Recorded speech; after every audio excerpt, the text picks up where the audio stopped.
The air in the courtroom was thick with anticipation, each breath a heavy, suffocating weight. I sat there, a statue of forced calm, my hands clasped tightly in my lap, knuckles white against the courtroom's stained brown. Across the aisle, she sat, my wife, Amelia, the embodiment of composed fury.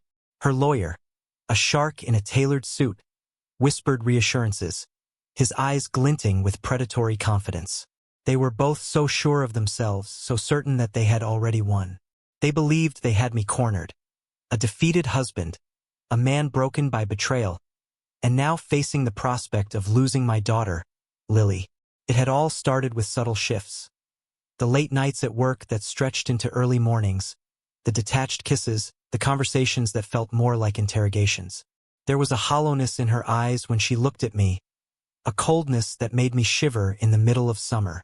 I tried to talk to her, to bridge the growing chasm between us, but each attempt was met with icy indifference or dismissive sighs. She had become a stranger in my own home. The final crack came with a phone call, a missed call from a name I didn't recognize. Marcus. A quick search revealed him. A handsome, smirking lawyer, probably about her age, the kind of guy she'd always scoffed at for being too polished, too perfect. That's when the suspicion solidified into a cold, hard truth. Amelia was having an affair. It wasn't just a fleeting infatuation.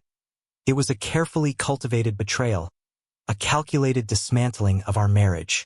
Instead of confronting her immediately, I did something she wouldn't expect. I bought a small, inconspicuous camera, one that looked like a standard USB wall charger. I placed it in the living room, disguised among the other electronics. It was a risk, a leap into the unknown, but it was the only way I could uncover the full extent of her duplicity. For weeks I watched.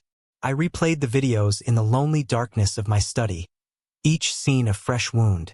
It wasn't just the physical acts, the stolen kisses, the whispered words of affection with another man on our living room couch, but it was the casual cruelty she displayed, the utter disregard she had for our marriage. For me, that cut the deepest. She spoke of me with such venom, describing me as dull, unambitious, a burden. My heart hardened into solid stone. The man she called Marcus was apparently everything I wasn't. And then came the bomb, a legal document delivered with the casual disdain of a supermarket flyer. She wanted a divorce, and she wasn't just asking. She was demanding full custody of Lily. The legal jargon blurred as I skimmed the pages, the underlying message crystal clear. She wanted to erase me from Lily's life. I knew then that I wouldn't just sit back and let her destroy everything. I wouldn't beg. I wouldn't plead. I would fight. I would use the truth, her own actions, to shatter her perfect charade.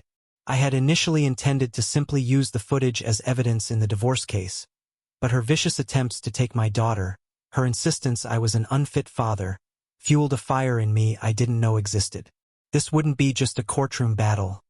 It was a reckoning. The judge entered, his presence adding to the charged atmosphere. The proceedings began with the usual formalities, but I could feel the tension mounting. As her lawyer, Mr. Sterling confidently laid out Amelia's case. He painted me as a workaholic, emotionally unavailable, someone who put his career before his family. He carefully avoided mentioning her infidelities, presenting her as a victim of my supposed neglect. Amelia sat there, her face a mask of mournful piety, occasionally dabbing at her eyes with a handkerchief. The performance was almost flawless.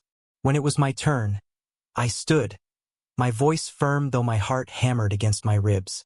I calmly presented my side, detailing the timeline of events, the sudden change in Amelia, her coldness.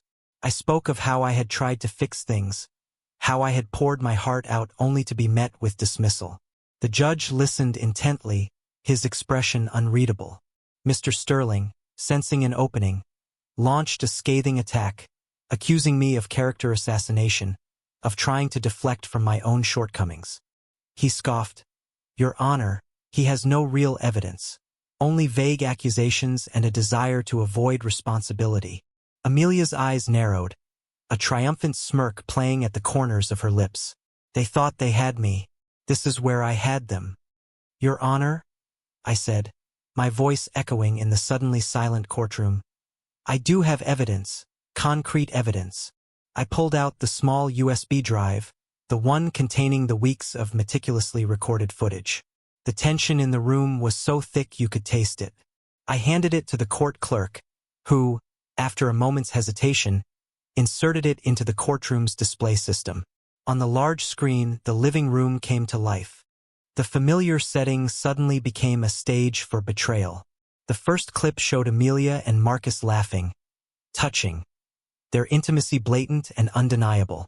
The courtroom filled with a hushed silence, the kind that descends when a long-held secret is finally revealed. The camera didn't lie. It showed the truth I was hiding in my own heart, a truth that was now glaring in the faces of all those who had been so quick to judge. Clip after clip, the story unfolded. Amelia, the wronged one in life, was now revealed as the architect of her own destruction.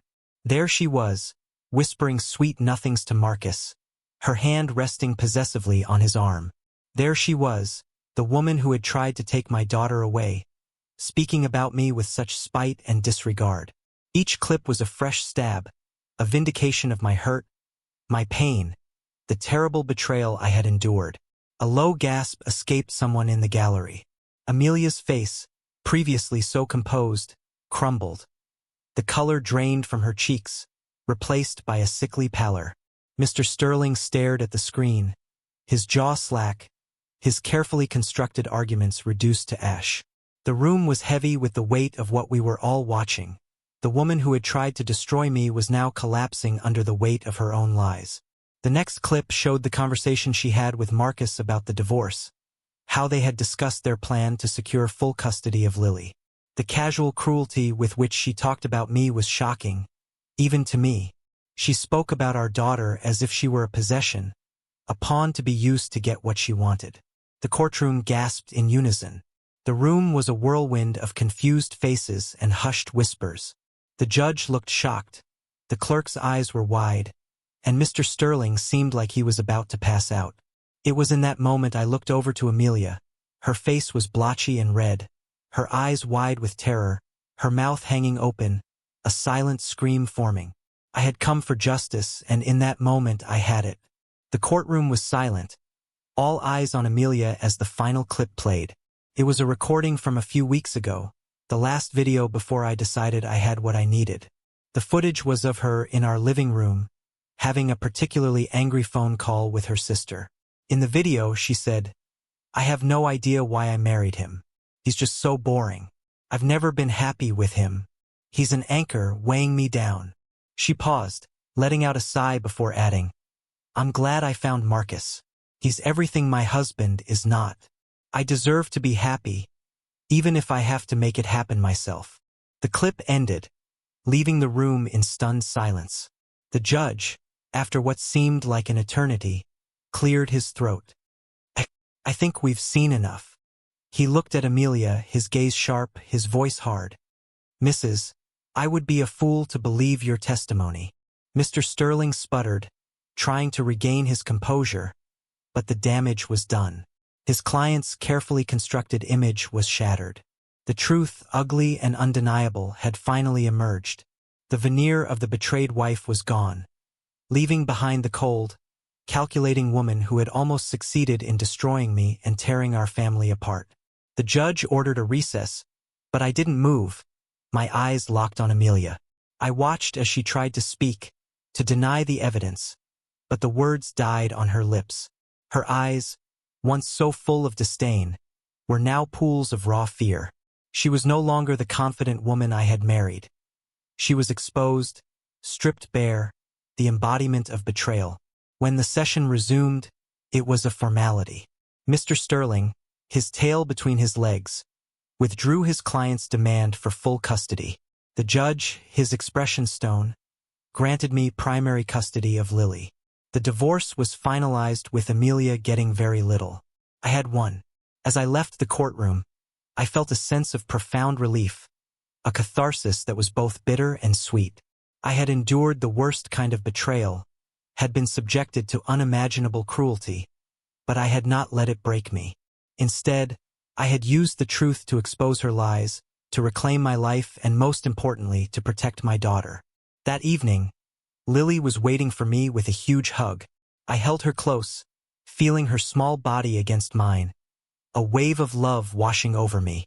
I knew that the road ahead would be long and difficult, that the scars of betrayal would never fully fade, but I also knew that I had done what was right.